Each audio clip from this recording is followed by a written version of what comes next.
Good morning students, welcome to my channel. और आज के हमारे इस लेक्चर सीरीज़ में टैक्सेशन के ऊपर हम आगे कंटिन्यू करेंगे। ठीक है, पिछले हमने जो दो वीडियोस जो मैंने अपलोड करे हैं उसमें मैंने दो टॉपिक्स क्लियर करे हैं अभी तक, एक रेजिडेंशियल स्टेटस और दूसरा एग्रीकल्चरल इनकम। तो आज की इस वीडियो में हम अपनी इस सीरीज़ को आगे कंटिन्यू करेंगे। आज के इस वीडियो में हम डिस्कस करेंगे एसएससी और पर्सन क्या होता है उसको। ठीक है, तो जो भी टैक्स के लॉज होते हैं उसमें जो सबसे इम्पोर्टेंट जो एक बेस होता है वो ये होता है कि बेसिकली एसएससी कौन है। ठीक है, एसएससी का मतलब इन अ नट शैल अगर मैं बताऊं तो वो पर्सन जिसके ऊपर टैक्स पे करने की लायबिलिटी इम्पोज की गई है। तो जो भी पर्सन जिसके ऊपर टैक्स पे करने की लायबिलिटी इम्पोज की जाती है उसको कहा जाता है कि that person is an SSC. तो अब एसएससी कौन होता है और उसकी टैक्स लायबिलिटी किस तरह से तय होती है। ठीक है, इनकम टैक्स में हमें यही चीज़ सीखनी है कि सबसे पहले तो टैक्स की लायबिलिटी किसके ऊपर इम्पोज होगी और वो किस तरह से उसको आप कैलकुलेट करोगे, किस तरह से आप उसको असरटेन करोगे। ठीक है, तो सबसे पहले अगर हम एसएससी के बारे में डिस्कस करें, सबसे पहले हमें जानना होगा कि पर्सन क्या होता है। कि पर्सन को समझे बिना या पर्सन का कंसेप्ट जाने बिना हम आगे एसएससी का कंसेप्ट नहीं समझ सकते। तो सबसे पहले आज का हम स्टार्ट करते हैं। सबसे पहले देखते हैं कि पर्सन क्या होता है, पर्सन की कैटेगरी में कौन आता है।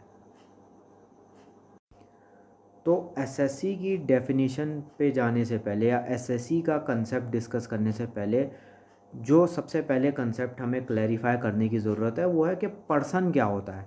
ठीक है, तो पर्सन की डेफिनेशन जो जूरिस्प्रूडेंस में दी गई है। ठीक है, जूरिस्प्रूडेंस में आपने पढ़ा होगा पर्सन और पर्सनैलिटी के बारे में। तो पर्सन कौन हो सकता है? पर्सन का मतलब होता है कोई भी ऐसी एंटिटी, कोई भी ऐसी एक यूनिट जिसे आप कह सकते हो जिसके पास अपने खुद के लीगल राइट्स होते हैं। ठीक है, और जिसके पास अब लाइबिलिटीज़ इनकर करने की या लाइबिलिटीज़ उठाने की कैपेसिटी होती है।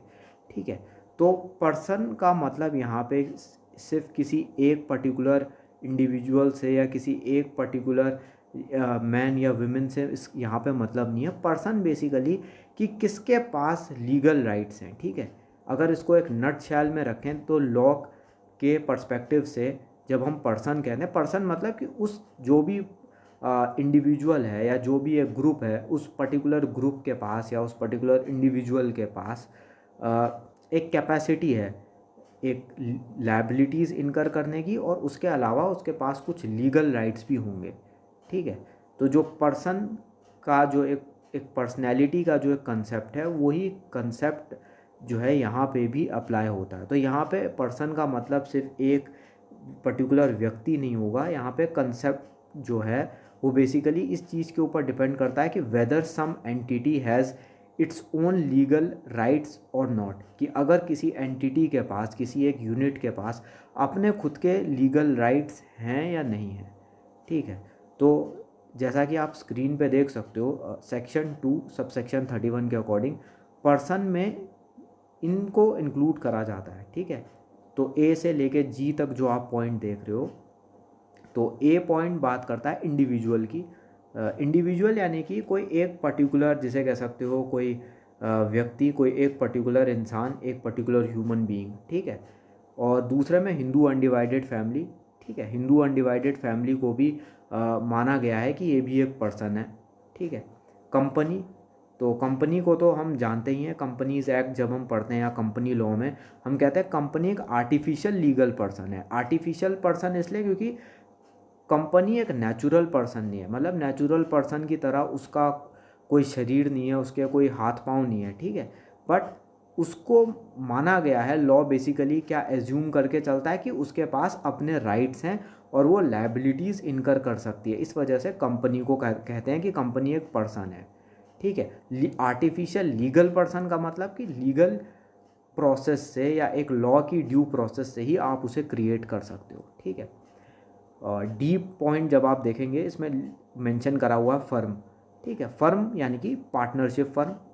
ठीक है, जो भी पार्टनरशिप एक्ट के अकॉर्डिंग जो पार्टनरशिप फर्म की जो डेफिनेशन दी गई है वो एन एसोसिएशन ऑफ पर्सन और अ बॉडी ऑफ इंडिविजुअल। ठीक है, एसोसिएशन ऑफ पर्सन और a body of individual. Association of person मतलब कई सारे पर्सन्स का जो एक, जिसे कह सकते हो एक ग्रुप है। बॉडी ऑफ इंडिविजुअल यानी कि कुछ व्यक्तियों का समूह। ठीक है, इन दोनों के बीच में एक बहुत बड़ा डिस्टिंक्शन है जो हम आगे क्लियर करेंगे।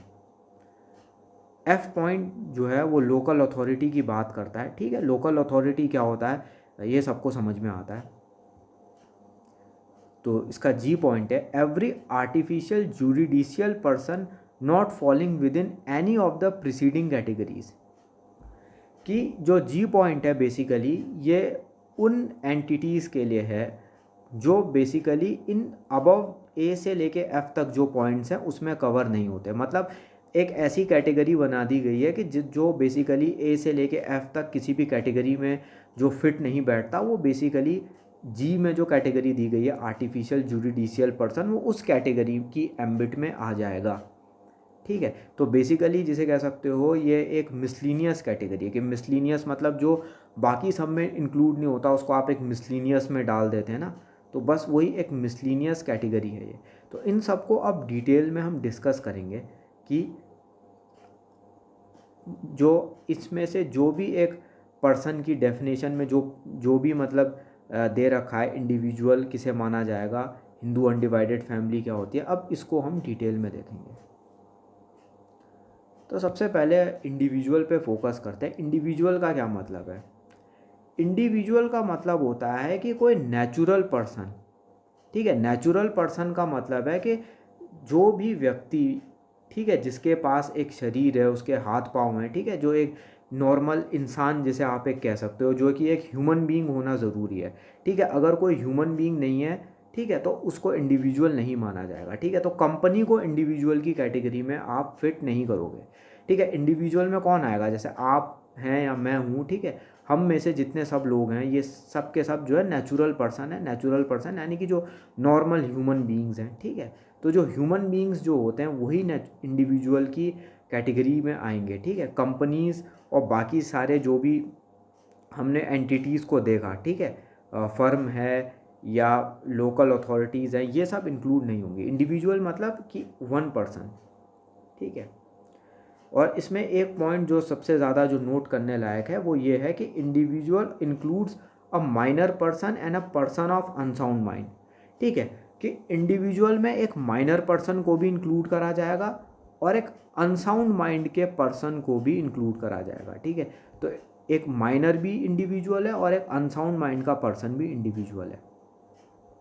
ठीक है, इंडिविजुअल में और क्या चीज़ आती है? Individual also includes a group of individual. Okay, और trustee of a discretionary trust. ठीक है, जो एक ट्रस्टी होता है किसी पर्टिकुलर ट्रस्ट का, ठीक है, वो भी बेसिकली एक पर्सन की कैटेगरी में इंक्लूड होगा। ठीक है, उसके बाद जो दूसरा पॉइंट है Hindu undivided family. Hindu undivided family की जो डेफिनेशन है जो है, ठीक है, हिंदू अनडिवाइडेड फैमिली में क्या कह रखा है कि जो भी पर्टिकुलर जो फैमिलीज़ होती हैं, ठीक है, जो बेसिकली किसी एक पर्टिकुलर कॉमन एंसेस्टर से डिराइव हुई है। ठीक है, कि एक फैमिली ऐसी है जिसका एक कॉमन एंसेस्टर है, उस कॉमन एंसेस्टर से पूरी फैमिली की लीनिएज जो है वो डिराइव हुई है। ठीक है, इसमें जो है जो भी पर्टिकुलर पर्सन जो उस पर्टिकुलर कॉमन एंसेस्टर के जो जिसे कह सकते हो डिसेंडेंट है, ठीक है, उसके वंशज हैं, तो उस कॉमन एंसेस्टर के जो वंशज होते हैं और साथ में उनकी वाइफ्स और अनमैरिड डॉटर्स, तो ये हिंदू अनडिवाइडेड फैमिली में इंक्लूड होता है। तो हिंदू अनडिवाइडेड फैमिली की डेफिनेशन के एम्बिट में ये सब इंक्लूड होते हैं। ठीक है, ये आपने हिंदू लॉ पढ़ा होगा। हिंदू लॉ में जो एक हिंदू अनडिवाइडेड फैमिली की या जो एक हिंदू फैमिली की जो एक डेफिनेशन दी गई है ये बेसिकली वही डेफिनेशन है। ठीक है, और जो भी हिंदू अनडिवाइडेड फैमिली की जो भी इनकम पे जो टैक्स चार्ज होगा तो वो एक हिंदू अनडिवाइडेड फैमिली को एक पूरी यूनिट की तरह, एक अपने आप में एक एंटाइटी की तरह उसको ट्रीट करा जाएगा। ठीक है, तो जो हिंदू अनडिवाइडेड फैमिली होगी, जो हिंदू अनडिवाइडेड फैमिली है, उसको एक आपने एक अलग एंटाइटी का, एक अलग यूनिट का आपने दर्जा दे रखा है यहाँ पे, कि मतलब उसका जो एक स्टेटस है वो अपने आप में एक सेपरेट यूनिट का है। तो जो हिंदू अनडिवाइडेड फैमिली के जो मेंबर्स हैं उनके ऊपर अलग से कोई टैक्स लायबिलिटी इम्पोज नहीं होगी। ठीक है, कि अगर कोई पर्सन जो किसी हिंदू अनडिवाइडेड फैमिली का मेंबर है और उस हिंदू अनडिवाइडेड फैमिली के इनकम के ऊपर ऑलरेडी अगर टैक्स पे हो रहा है, ठीक है, तो वो उसके ऊपर अलग से सेपरेटली टैक्स पे नहीं करेगा। ठीक है, तो कोई पर्सन जो किसी हिंदू अनडिवाइडेड फैमिली का मेंबर है और उस हिंदू अनडिवाइडेड फैमिली की इनकम के ऊपर अगर ऑलरेडी एक बार टैक्स पे किया जा चुका है, तो उसका जो भी उस हिंदू अनडिवाइडेड फैमिली के जो भी इंडिविजुअल मेंबर होंगे वो उसके ऊपर दोबारा से टैक्स नहीं देंगे। ठीक है, और ये तब तक कंटिन्यू होगा जब तक फैमिली का फाइनली पार्टीशन नहीं हो जाता। ठीक है, तो हिंदू अनडिवाइडेड फैमिली को बेसिकली क्या होगा, एक अलग यूनिट की तरह ट्रीट करा जाएगा। ठीक है, इससे कोई ये तब तक चलेगा जब तक बेसिकली फैमिली का पार्टीशन नहीं हो जाता। ठीक है, कि अगर सब ये सपोज करके चलिए कि ए बी सी और डी ये चारों अगर किसी हिंदू अनडिवाइडेड फैमिली के मेंबर हैं, तो एज अ फैमिली की इनकम के ऊपर फिर होल टैक्स लगेगा। ठीक है, बाद में आप ए बी या सी और डी को जो है आप सेपरेटली लायबल नहीं कह सकते, उनको सेपरेटली लायबल नहीं बना सकते आप उनको, बाद में they can not be held separately liable for tax liability. ठीक है, तो अब बात करते हैं कि कंपनी किसे कहते हैं। ठीक है, तो सेक्शन 2 सबसेक्शन 17 में कंपनी की डेफिनेशन में ये 3 पॉइंट आते हैं। ठीक है, सबसे पहले एनी इंडियन कंपनी। ठीक है, be any body corporate incorporated under the laws of foreign country और एनी इंस्टीट्यूशन एसोसिएशन और body which is assessed or was assessed as a company for the assessment year commencing on or before April 1st 1970। ठीक है, any institution, D point, any institution association or body whether incorporated or not and whether Indian or non-Indian which is declared by general or special order of the Central Board of Direct Taxes to be a company। तो basically company में क्या include होगा, company की जो definition में सबसे पहले Indian company आ जाएगी। ठीक है, इंडियन कंपनी यानी कि वो कोई भी कंपनी जो इंडिया में रजिस्टर्ड है एज़ पर इंडियन लॉज। ठीक है, तो कोई भी ऐसी कंपनी जो कि इंडिया में रजिस्टर्ड है एज़ पर इंडियन लॉज, वो कंपनी की कैटेगरी में आ जाएगी। दूसरा, कंपनी की कैटेगरी में any body corporate incorporated under the laws of foreign country, कि कोई भी ऐसी कंपनी जो बेसिकली किसी दूसरे देश के लॉज के तहत उसको इनकॉर्पोरेट करा गया है, कि if some company has been registered as per the law of some other countries. ठीक है, कि अगर कोई फॉरेन कंपनी है, ठीक है, फॉरेन कंपनी जो इंडिया में अगर बिजनेस कर रही है, तो ऑब्वियसली जो फॉरेन कंपनी आएगी वो इंडिया से बाहर के किसी देश में इनकॉर्पोरेटेड होगी।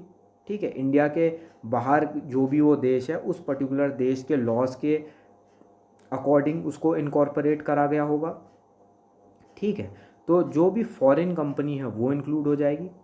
एनी इंस्टीट्यूशन एसोसिएशन और body of person which is assessed और was assessed as a company. ठीक है, तो बेसिकली कोई भी ऐसा इंस्टीट्यूशन है, कोई भी ऐसा एसोसिएशन या कोई भी ऐसा बॉडी ऑफ पर्सन है जिसने बेसिकली अपने आप को एज अ कंपनी एसेस कर रखा है या जिसको एज अ कंपनी एसेस करा गया है। ठीक है, कि अगर कोई भी एसोसिएशन है या कोई भी इंस्टीट्यूशन है वो अगर अपने आप को लीगली ये डिक्लेयर कर दे कि हम एक कंपनी है, कि हम एक एज अ कंपनी रजिस्टर हुए हैं। ठीक है, कि अगर कोई भी इंस्टीट्यूशन है, कोई भी एसोसिएशन है और वो आके ये कहता है कि देखिए हमें एक एज अ कंपनी रजिस्टर किया गया, हम अंडर कंपनीज एक्ट 2013 रजिस्टर्ड हैं। ठीक है, तो अगर कोई भी ऐसा इंस्टीट्यूशन एसोसिएशन या बॉडी ऑफ पर्सन वो कहता है कि हमें तो रजिस्टर ही करा गया है अंडर कंपनीज एक्ट, हम अंडर कंपनीज एक्ट ही रजिस्टर्ड हैं।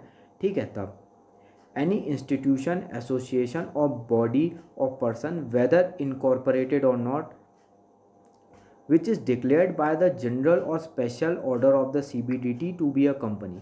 कि जो central board of direct taxes है CBDT, उसने डिक्लेयर कर, अगर वो एक ऑर्डर के ज़रिए, वो एक आदेश के ज़रिए इस चीज़ को डिक्लेयर कर दे कि कोई पर्टिकुलर इंस्टीट्यूशन या एसोसिएशन, ठीक है, ये एक कंपनी है, ठीक है, कि अगर गवर्नमेंट डिक्लेयर कर दे कि आपका इंस्टीट्यूशन जो है वो कंपनी की डेफिनेशन के अंडर फॉल होता है, तो उसको हम एज अ कंपनी ट्रीट करेंगे, ठीक है। या आपका जो भी एसोसिएशन है या इंस्टीट्यूशन है वो एज पर लॉ वो कंपनी की डेफिनेशन में फॉल होता है, तो इसलिए हम उसे कंपनी की तरह ट्रीट करेंगे। तो अगर इस तरह का कोई डिक्लेरेशन अगर CBDT पास कर दे थ्रू एनी ऑर्डर, तो फिर उस इंस्टीट्यूशन को या उस एसोसिएशन को ट्रीट करा जाएगा एज अ कंपनी, ठीक है।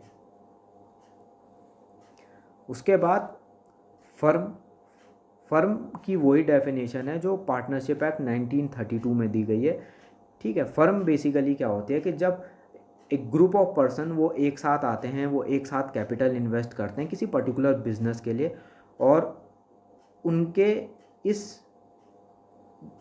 एक साथ जब वो आते हैं, ठीक है, इस एक साथ आने की प्रोसेस में एक कॉन्ट्रैक्ट होता है, ठीक है। वो एक कॉन्ट्रैक्ट करके बेसिकली एक साथ आते हैं और वो कहते हैं कि ठीक है, हम एक साथ आके अपने बिजनेस को रन करेंगे, एक साथ जो है कैपिटल इन्वेस्ट करेंगे, और जो भी प्रॉफिट आएगा उसको, जो भी उनका जो रेशियो तय हुआ उसमें डिस्ट्रीब्यूट कर लेंगे, ठीक है। तो relationship between persons who have agreed to share the profits of business carried on by all और any one of them acting for all, ठीक है। तो वही डेफिनेशन जो सेक्शन 4 की है, ठीक है।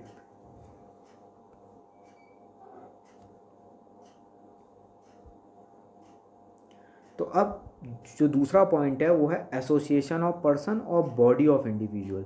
एसोसिएशन ऑफ पर्सन, नाम से ही पता चलता है कि सारे पर्सन्स का एसोसिएशन, ठीक है। एसोसिएशन ऑफ पर्सन और बॉडी ऑफ इंडिविजुअल में जो मेन डिफरेंस है वो ये है कि जो बॉडी ऑफ इंडिविजुअल होगी उसमें सिर्फ इंडिविजुअल यानी कि नेचुरल पर्सन ही एज अ पार्टिसिपेंट पार्टिसिपेट कर सकता है, या एज अ मेंबर वो उसमें मेंबर बन सकता है, ठीक है। अगर आप कहोगे बॉडी ऑफ इंडिविजुअल, तो मतलब बॉडी ऑफ इंडिविजुअल का मतलब ये है कि जो भी उसके मेंबर हैं, ठीक है, वो इंडिविजुअल हैं, ठीक है। और जो एसोसिएशन ऑफ पर्सन होगा, एसोसिएशन ऑफ पर्सन में उसका मेंबर कोई इंडिविजुअल भी हो सकता है, फर्म भी हो सकती है, कंपनी भी हो सकती है, ठीक है। क्योंकि पर्सन जो है वो बेसिकली एक बहुत ही ब्रॉड टर्म है, ठीक है। लीगल लैंग्वेज में पर्सन को एक बहुत ही ब्रॉड टर्म माना गया है। तो जब हम लीगल पर्सपेक्टिव में पर्सन की बात करते हैं तो person does not means an individual और अ मैन और अ वुमेन, ठीक है। तो जब एसोसिएशन ऑफ पर्सन में डिफरेंस, और एसोसिएशन ऑफ पर्सन में और बॉडी ऑफ इंडिविजुअल में जो मेन डिफरेंस है वो यही है। एसोसिएशन ऑफ पर्सन मतलब कि उसमें पर्सन मेंबर है, और पर्सन कोई भी हो सकता है, इंडिविजुअल भी हो सकता है, कोई फर्म भी हो सकती है, कंपनी भी हो सकती है। और बॉडी ऑफ इंडिविजुअल में सिर्फ इंडिविजुअल ही मेंबर बन सकते हैं, जो नॉन इंडिविजुअल है, मतलब जो आर्टिफिशियल पर्सन है वो मेंबर नहीं हो सकते, ठीक है। तो इंडिविजुअल जब वर्ड सुनेंगे तो इसका मतलब आपको समझ जाना चाहिए कि इसका मतलब नेचुरल पर्सन या ह्यूमन बीइंग्स की बात करी जा रही है, ठीक है। तो नेक्स्ट पॉइंट है लोकल अथॉरिटी। लोकल अथॉरिटी का मतलब जो है यहाँ पे section 3 subsection 31 general clauses act के अकॉर्डिंग यहाँ पे उसको लिया गया है, ठीक है। लोकल अथॉरिटी मतलब जो भी म्यूनसिपैलिटी होती है, जो भी जिला परिषद होता है, और जो भी लोकल स्तर पे, जो डिस्ट्रिक्ट स्तर पे जो काम करने वाली जो अथॉरिटीज़ होती हैं उन्हें लोकल अथॉरिटी। और last point, every artificial judicial person. तो अब इसमें क्या होता है कि वो पर्टिकुलर जिसे कह सकते हो यूनिट्स, वो पर्टिकुलर एंटिटीज़ जो इन कैटेगरीज़ में नहीं आती, कि जो इंडिविजुअल नहीं है, जो कोई HUF में नहीं आता, या जो अंडर कंपनी की जो डेफिनेशन है उसके एम्बिट में नहीं आता, या कोई फर्म की डेफिनेशन में इंक्लूड नहीं हो रहा है, ठीक है, या लोकल अथॉरिटी या एसोसिएशन ऑफ पर्सन। तो अबव अभी तक जितने हमने जो पॉइंट्स डिस्कस करें वो अगर इसमें से किसी भी कैटेगरी में अगर वो कवर नहीं हो रहा है तो उसको जो है आर्टिफिशियल जुडिशियल पर्सन की कैटेगरी में उसको इंक्लूड करा जाता है, ठीक है। जैसे इसका एग्जांपल क्या हो सकता है, बार काउंसिल, ठीक है। जो भी आपके बार काउंसिल होते हैं वो बेसिकली आपके आर्टिफिशियल जुडिशियल पर्सन की कैटेगरी में इंक्लूड हो जाएगा। और इसका एग्जांपल हो सकता है जो जितनी भी यूनिवर्सिटीज़ होती हैं, ठीक है। तो जितनी भी यूनिवर्सिटीज़ हैं, ठीक है, यूनिवर्सिटी कोई कंपनी नहीं है, कोई फर्म नहीं है, कोई लोकल अथॉरिटी की भी डेफिनेशन में नहीं आती। तो यूनिवर्सिटीज़ हैं या बार काउंसिल हैं, तो इस तरह की जो ऑर्गेनाइजेशंस होती हैं उनको इंक्लूड करा जाता है इस लास्ट कैटेगरी में। कि मतलब जो कहीं पे भी कि इनमें से किसी भी डेफिनेशन में जो फिट नहीं हो रहा, जो इनमें से किसी भी जो डेफिनेशन की एम्बिट में फॉल नहीं हो रहा, उसको इस पर्टिकुलर लास्ट कैटेगरी में उसको इंक्लूड करा जाएगा, ठीक है। अब लास्ट पॉइंट, अब इसमें एसएससी कौन होता है। अब हम फाइनली अपने क्वेश्चन पे आते हैं कि एसएससी कौन है।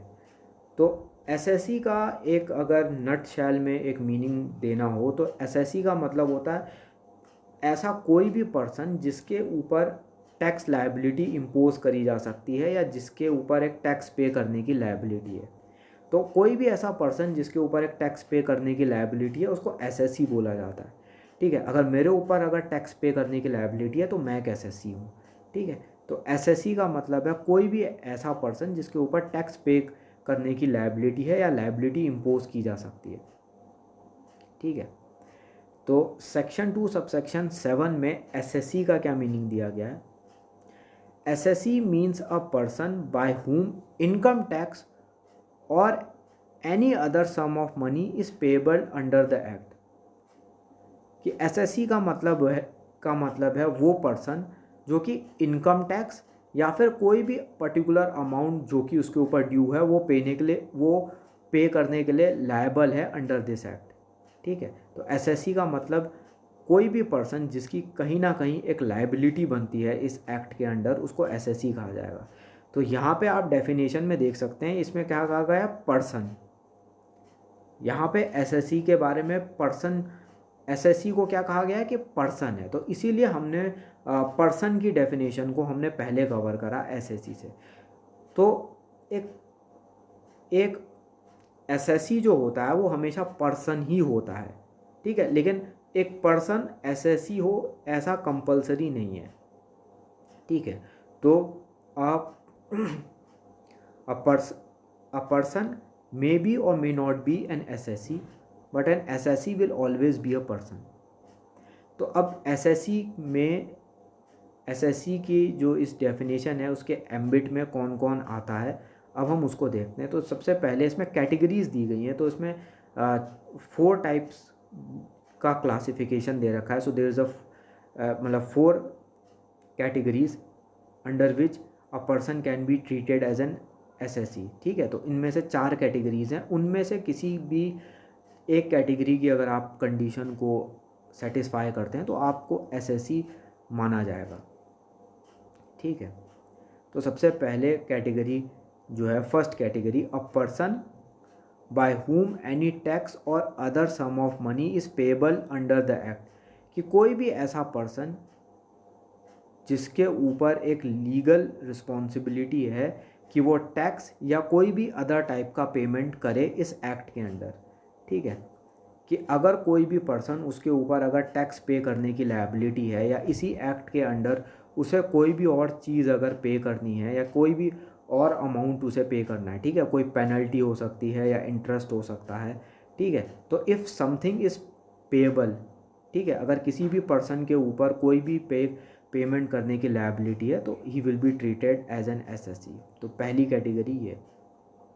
Second category, a person in respect of whom any proceeding under the act has been taken, ठीक है। कोई भी वो पर्सन जिसके तहत इस एक्ट के अंडर कोई भी प्रोसीडिंग यानी कि कोई भी कानूनी कार्यवाही, कोई भी एक लीगल प्रोसेस चल रही है, ठीक है।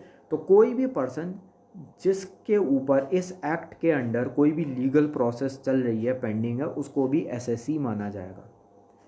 अब वो प्रोसीडिंग किन चीज़ों के लिए हो सकती है, इधर for assessment of the amount of his income और the loss sustained by him.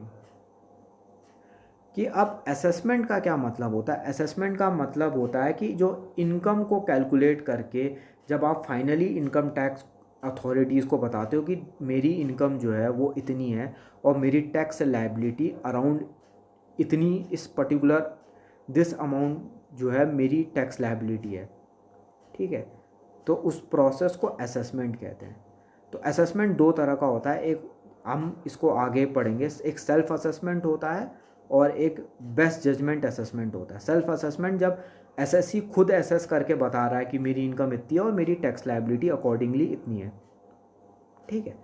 और दूसरा होता है बेस्ट जजमेंट असेसमेंट, कि बेसिकली उसमें क्या होगा कि इनकम टैक्स की जो अथॉरिटीज़ होंगी वो आपके बिजनेसेस को ऑब्ज़र्व करेंगी, आपके बिज़नेस की जो एक्टिविटीज़ हैं उनको ऑब्ज़र्व करेंगी और उसके बाद वे एक पर्टिकुलर कंक्लूजन पे पहुंचेंगे कि आपकी टैक्स लायबिलिटी अराउंड इस पर्टिकुलर अमाउंट पे आके बनती है, तो आपकी जो टैक्स लायबिलिटी है वो ये पर्टिकुलर अमाउंट है, ठीक है।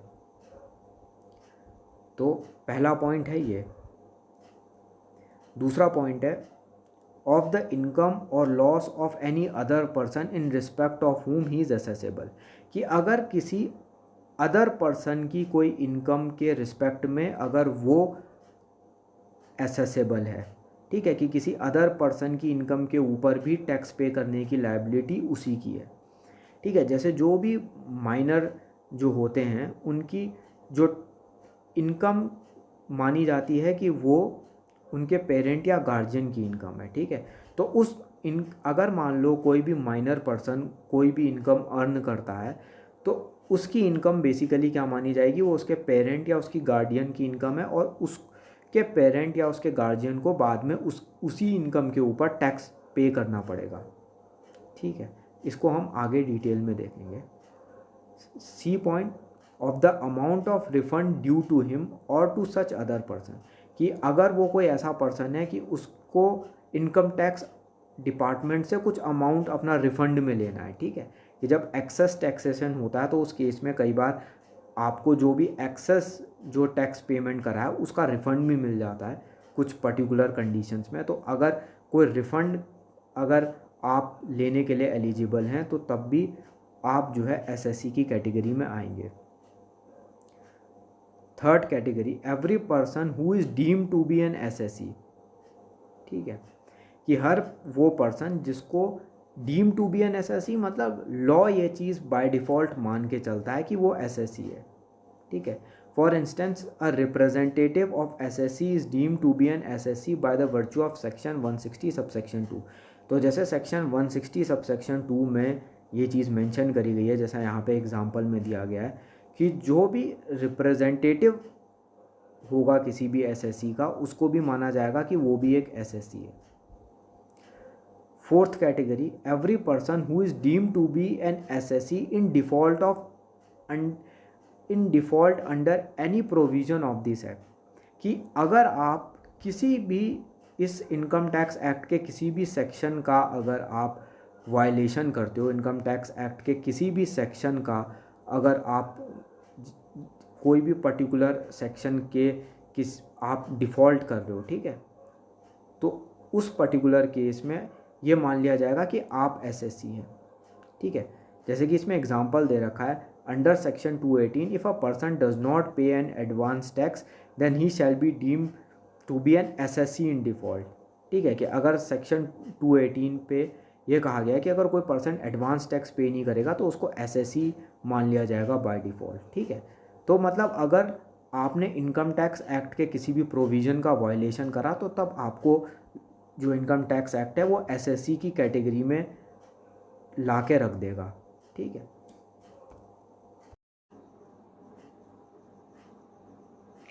तो आज की वीडियो में बस इतना ही।